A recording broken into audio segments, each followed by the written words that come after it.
Jadi banyak orang itu tanya ke saya entah karena apa, saya tidak tahu latar belakangnya, ada kasus apa, kejadian apa, saya tidak tahu. Pokoknya orang itu tanya, sebenarnya sodako itu gimana toh Mbah?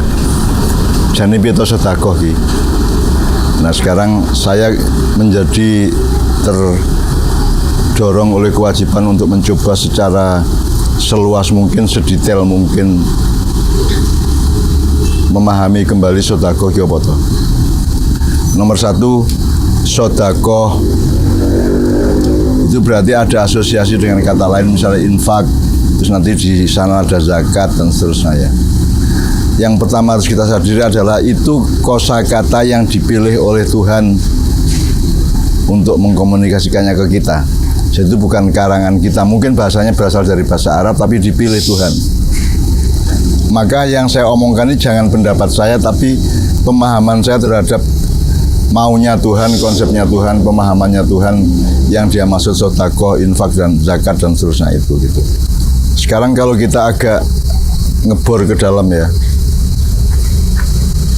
sodako itu kan kita bisa ingat dengan dari kata sodako itu ada banyak idiom-idiom, misalnya sodakollahul azim, maha benar Allah yang maha agung, atau sodakta, bener kamu, bener omonganmu, sodakta, sodaktum gitu ya.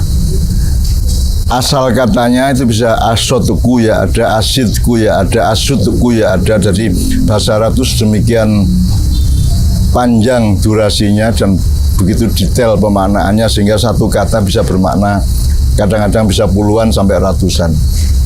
Nah asodku itu adalah misalnya salah satu makna dari asodku yang kemudian menjadi sodako, menjadi ada tasodako juga, ada tasdik juga ada. Jadi dia menjadi berbagai macam kemungkinan kasus dan peristiwa ketika kata itu digunakan. Jadi misalnya salah satu maknanya adalah asodku itu adalah sesuatu yang sesempurnanya sesuatu hal. Misalnya kalau hal itu namanya sungguh-sungguh, kesempurnaan dalam kesungguhan itu namanya sidqun gitu ya. Terus nanti ada Abu Bakar As-Siddiq, itu orang utama sahabatnya Rasulullah, pertama dari 4 sahabat itu ya, Abu Bakar As-Siddiq. Selama ini tidak salah dimaknai As-Siddiq itu jujur gitu ya, jujur. Cuman saya ingin mendetail bahwa kejujuran itu kan buahnya, akarnya dan pohonnya kan berbeda.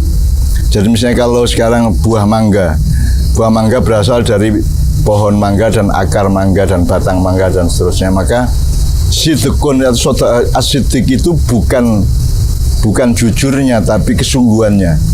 Kalau mangga benar-benar mangga maka dia berbuah mangga, kan gitu kan. Gitu. Nah, sedekah itu adalah kalau kita asosiasikan agak jauh, sedekah adalah bukti bahwa manusia itu sungguh-sungguh sebagai manusia. Kalau dia tidak bersedekah maka dia tidak terlalu serius menjadi manusia. Semua yang saya omongkan ini kan berdasarkan pada yang memilih kata itu. Misalnya sedekah nanti ada hubungannya sama infak. Bersedekah itu sebenarnya tidak tepat kalau bahasa Indonesianya ya. Sedekah diinfakkan, sebenarnya begitu. Sedekah itu bahannya, memberinya itu namanya infak. Memberikannya itu namanya infak. Selama ini kan sama aja, infak sama sedekah. Enggak, sedekah itu yang diberikan, yaitu kesungguhan hati, kemurahan hati, toleransi, rasa berbagi dan seterusnya, itu sedekah. Terus diinfakkan. Nah, kata infak ini juga akar katanya bermacam-macam, ada nafakun, ada nafikun, ada nufukun, segala macam. Tapi yang paling kuat maknanya adalah dia itu bolongan.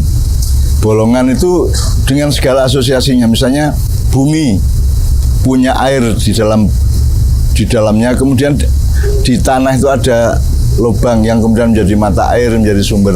Itu namanya nafak.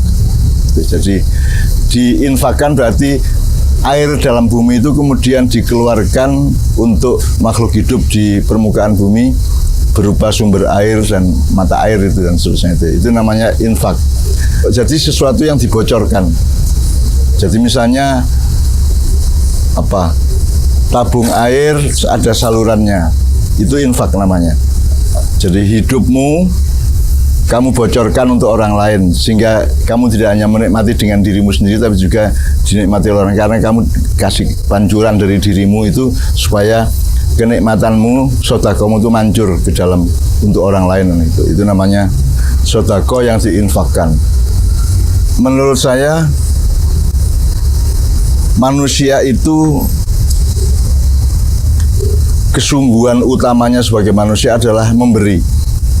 Memberi itu misalnya berbagi makanan, berbagi senyuman, gitu ya. Kepada Tuhan kita juga memberi, tapi memberinya kepada Tuhan namanya berbakti, mempersembahkan. Gitu ya. Kalau kepada tetangga kan memberikan, menyampaikan. Kalau kepada Allah mempersembahkan, membaktikan, gitu kan.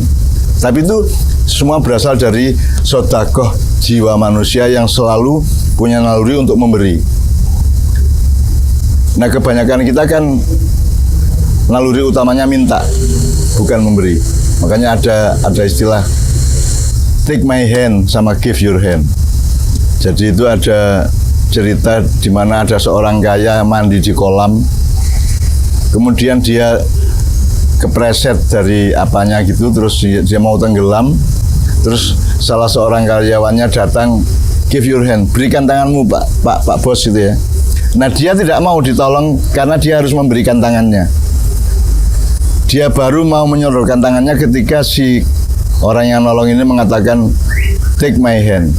Jadi kalau dia ngambil mau, kalau dia memberi tidak mau. Padahal manusia itu sejatinya adalah makhluk Allah, sehingga dia punya sifat seperti Allah yang kecenderungan utamanya itu memberi. Gitu ya. Makanya tabungan airnya dibocorkan untuk kepentingan orang lain, untuk kepentingan sesama kan gitu. Makanya kalau kita sekarang masuk ke wilayah filsafat hukum, bedanya sedekah sama zakat misalnya. Kalau zakat itu kan kita sudah punya, terus sekian persen kita sampaikan ke orang lain. Kalau sedekah enggak. Sedekah yang diinfakkan itu enggak gitu. Dasarnya bukan kita punya, dasarnya adalah orang butuh. Orang butuh. Jadi pokoknya ada orang butuh, tidak peduli kamu punya apa tidak, bisa apa tidak, tapi kamu harus bekerja untuk memenuhi kebutuhan itu. Misalnya nyilih ke duit, ya bisa mengupayakan supaya terpenuhi juga bisa kan gitu. Jadi kalau zakat itu punya dulu baru persentase kecil dikasih orang. Kalau sedekah itu enggak. Berangkatnya tidak dari kita punya, berangkatnya adalah dari orang butuh. Jadi bisa saja orang miskin bersedekah kepada orang kaya. Bisa aja. Bahkan banyak buruh bersedekah kepada perusahaannya. Gitu ya.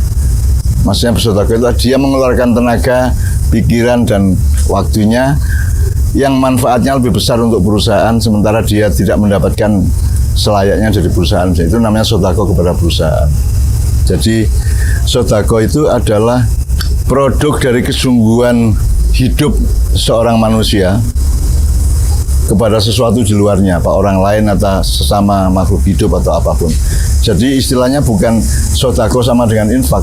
Sedekah yang diinfakkan. Jadi sedekah itu sesuatu yang mau diberikan itu, infak adalah peristiwa menyampaikannya itu, seperti bocoran air tadi.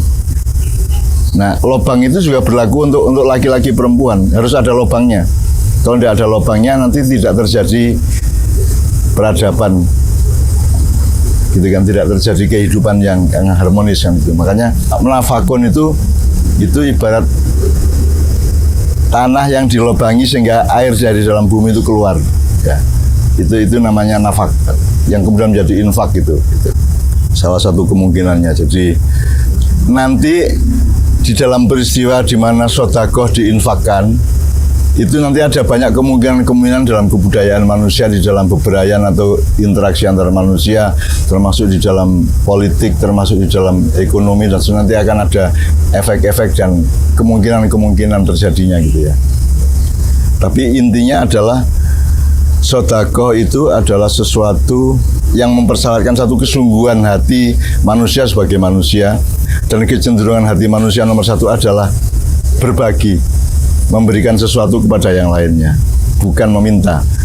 Meskipun meminta itu boleh dalam keadaan terpaksa kan gitu kan. Kalau bisa sih dalam keadaan normal jangan minta-minta kan gitu. Makanya minta-minta itu kan hubungannya sama kehinaan dan kemuliaan gitu.